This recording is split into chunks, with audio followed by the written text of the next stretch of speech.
The placenta is an organ that connects the developing fetus to the uterine wall to allow nutrient uptake, thermoregulation, waste elimination, and gas exchange via the mother's blood supply, to fight against internal infection, and to produce hormones which support pregnancy. The placenta provides oxygen and nutrients to growing fetuses and removes waste products from the fetus's blood. The placenta attaches to the wall of the uterus, and the fetus's umbilical cord develops from the placenta. These organs connect the mother and the fetus. Placentas are a defining characteristic of placental mammals, but are also found in marsupials and some non-mammals with varying levels of development. The homology of such structures in various viviparous organisms is debatable, and in invertebrates such as Arthropoda, is analogous at best.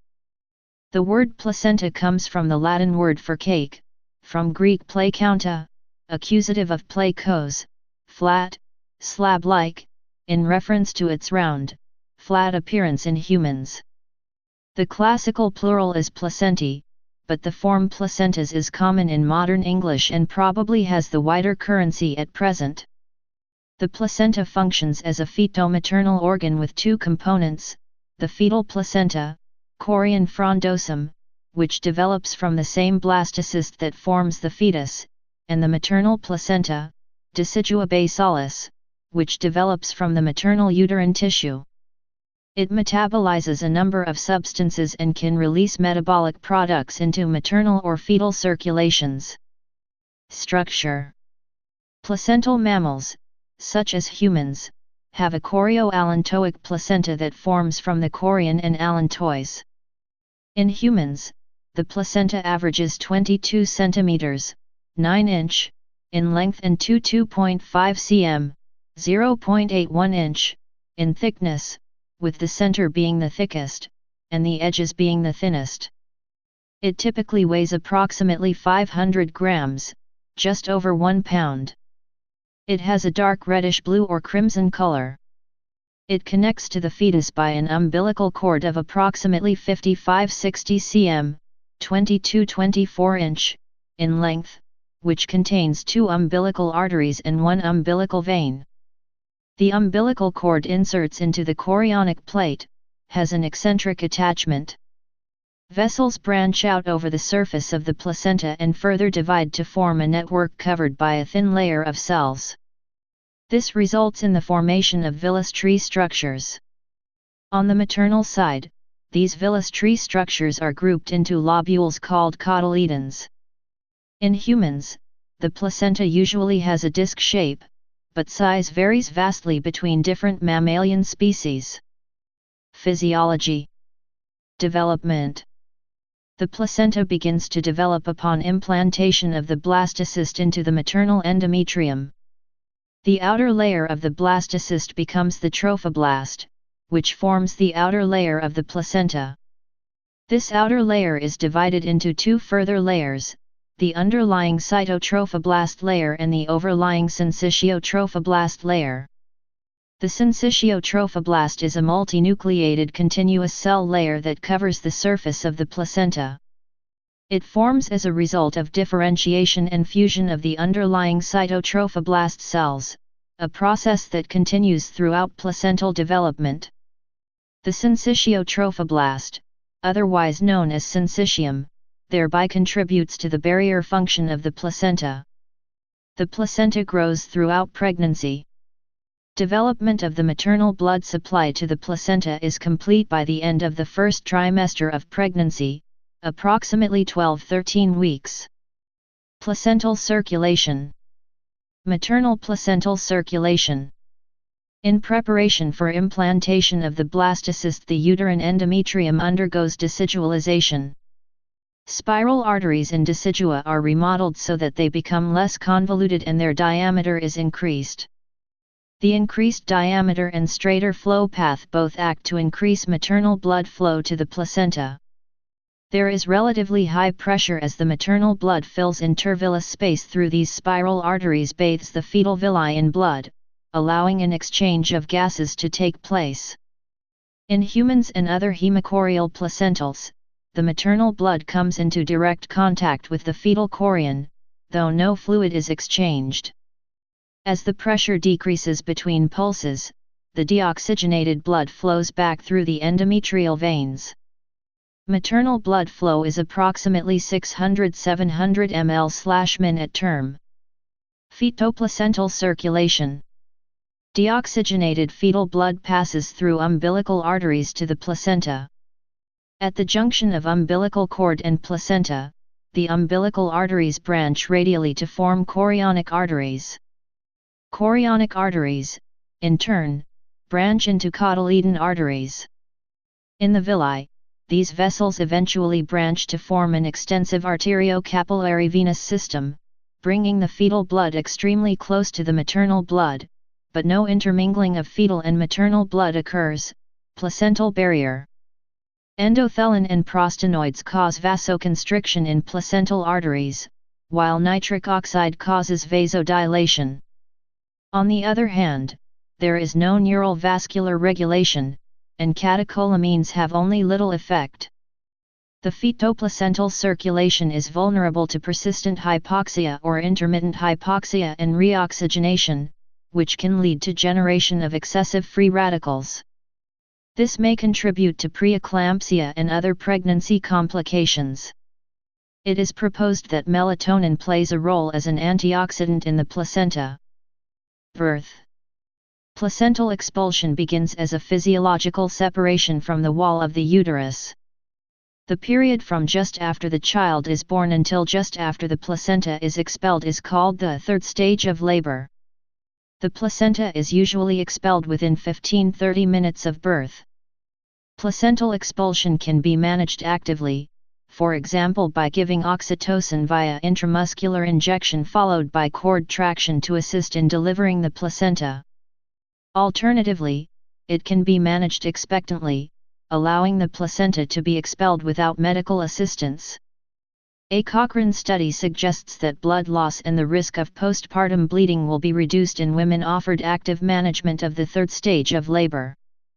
The habit is to cut the cord immediately after birth, but allegedly there is no medical reason to do this. On the contrary, it is theorized that not cutting the cord helps the baby in its adaptation to extrauterine life, especially in preterm infants. Microbiome. The placenta was once thought to be sterile. Instead, a resident, non-pathogenic, and diverse population of microorganisms are present in healthy tissue. The uterus and its tissues are not sterile. Functions. Nutrition. The placenta intermediates the transfer of nutrients between mother and fetus. The perfusion of the intervillous spaces of the placenta with maternal blood allows the transfer of nutrients and oxygen from the mother to the fetus and the transfer of waste products and carbon dioxide back from the fetus to the maternal blood. Nutrient transfer to the fetus can occur via both active and passive transport. Placental nutrient metabolism was found to play a key role in limiting the transfer of some nutrients. Adverse pregnancy situations, such as those involving maternal diabetes or obesity, can increase or decrease levels of nutrient transporters in the placenta, potentially resulting in overgrowth or restricted growth of the fetus. Excretion. Waste products excreted from the fetus such as urea, uric acid, and creatinine are transferred to the maternal blood by diffusion across the placenta. Immunity. IgG antibodies can pass through the human placenta, thereby providing protection to the fetus in utero. This transfer of antibodies begins as early as the 20th week of gestational age, and certainly by the 24th week. This passive immunity lingers for several months after birth, thus providing the newborn with a carbon copy of the mother's long-term humoral immunity to see the infant through the crucial first months of extrauterine life. IgM, however, cannot cross the placenta, which is why some infections acquired during pregnancy can be hazardous for the fetus. Furthermore, the placenta functions as a selective maternal-fetal barrier against transmission of microbes. However, insufficiency in this function may still cause mother-to-child transmission of infectious diseases. Endocrine function. The first hormone released by the placenta is called the human chorionic gonadotropin hormone. This is responsible for stopping the process at the end of menses when the corpus luteum ceases activity and atrophies. If HCG did not interrupt this process, it would lead to spontaneous abortion of the fetus. The corpus luteum also produces and releases progesterone and estrogen, and HCG stimulates it to increase the amount that it releases. HCG is the indicator of pregnancy that pregnancy tests look for. These tests will work when menses has not occurred or after implantation has happened on days 7 to 10. HCG may also have an anti-antibody effect, protecting it from being rejected by the mother's body. HCG also assists the male fetus by stimulating the testes to produce testosterone, which is the hormone needed to allow the sex organs of the male to grow. Progesterone helps the embryo implant by assisting passage through the fallopian tubes. It also affects the fallopian tubes and the uterus by stimulating an increase in secretions necessary for fetal nutrition. Progesterone, like HCG, is necessary to prevent spontaneous abortion because it prevents contractions of the uterus, and is necessary for implantation. Estrogen is a crucial hormone in the process of proliferation. This involves the enlargement of the breasts and uterus, allowing for growth of the fetus and production of milk. Estrogen is also responsible for increased blood supply towards the end of pregnancy through vasodilation. The levels of estrogen during pregnancy can increase so that they are 30 times what a non-pregnant woman mid-cycle's estrogen level would be. Human placental lactogen is a hormone used in pregnancy to develop fetal metabolism and general growth and development. Human placental lactogen works with growth hormone to stimulate insulin-like growth factor production and regulating intermediary metabolism. In the fetus, HPL acts on lactogenic receptors to modulate embryonic development, metabolism, and stimulate production of IGF, insulin, surfactant and adrenocortical hormones. HPL values increase with multiple pregnancies, intact molar pregnancy, diabetes, and Rh incompatibility. They are decreased with toxemia, choriocarcinoma, and placental insufficiency. Cloaking from immune system of mother. The placenta and fetus may be regarded as a foreign allograft inside the mother, and thus must evade from attack by the mother's immune system. For this purpose, the placenta uses several mechanisms. It secretes neurokinin B-containing phosphocholine molecules. This is the same mechanism used by parasitic nematodes to avoid detection by the immune system of their host. There is presence of small lymphocytic suppressor cells in the fetus that inhibit maternal cytotoxic T cells by inhibiting the response to interleukin-2. However, the placental barrier is not the sole means to evade the immune system, as foreign fetal cells also persist in the maternal circulation, on the other side of the placental barrier. Other functions. The placenta also provides a reservoir of blood for the fetus, delivering blood to it in case of hypotension and vice versa, comparable to a capacitor. Gene and protein expression. About 20,000 protein-coding genes are expressed in human cells and 70% of these genes are expressed in the normal mature placenta. Some 350 of these genes are more specifically expressed in the placenta and less than 100 genes are highly placenta-specific. The corresponding specific proteins are mainly expressed in trophoblasts and have functions related to female pregnancy. Examples of proteins with elevated expression in placenta compared to other organs and tissues are PEG10 and the cancer testis antigen PAGE4 expressed in cytotrophoblasts, CSH1A and DKISS1 expressed in syncytio trophoblasts, and PAPPA2 and PRG2 expressed in extravillous trophoblasts. Clinical significance. Numerous pathologies can affect the placenta. Placenta accreta, when the placenta implants too deeply, all the way to the actual muscle of uterine wall, without penetrating it. Placenta previa, when the placement of the placenta is too close to or blocks the cervix. Placental abruption/abruptio placentae. Infections involving the placenta. Placentitis, such as the torch infections. Chorioamnionitis.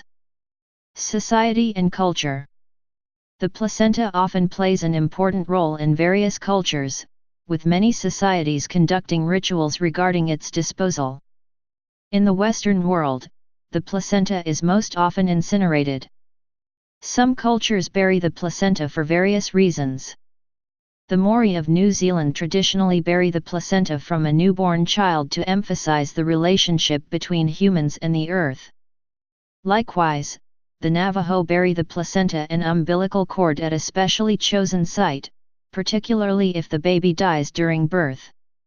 In Cambodia and Costa Rica, burial of the placenta is believed to protect and ensure the health of the baby and the mother. If a mother dies in childbirth, the Aymara of Bolivia bury the placenta in a secret place so that the mother's spirit will not return to claim her baby's life. The placenta is believed by some communities to have power over the lives of the baby or its parents. The Kwakiutl of British Columbia bury girls' placentas to give the girl skill in digging clams, and expose boys' placentas to ravens to encourage future prophetic visions. In Turkey, the proper disposal of the placenta and umbilical cord is believed to promote devoutness in the child later in life. In Ukraine, Transylvania, and Japan, interaction with a disposed placenta is thought to influence the parent's future fertility. Several cultures believe the placenta to be or have been alive, often a relative of the baby. Nepalese think of the placenta as a friend of the baby. Malaysian Orang Asli regard it as the baby's older sibling. Native Hawaiians believe that the placenta is a part of the baby, and traditionally plant it with a tree that can then grow alongside the child. Various cultures in Indonesia, such as Javanese, believe that the placenta has a spirit and needs to be buried outside the family house. In some cultures, the placenta is eaten, a practice known as placentophagy. In some Eastern cultures, such as China, the dried placenta, Zige, literally purple river cart, is thought to be a healthful restorative and is sometimes used in preparations of traditional Chinese medicine and various health products. The practice of human placentophagy has become a more recent trend in Western cultures and is not without controversy. Its practice being considered cannibalism is debated.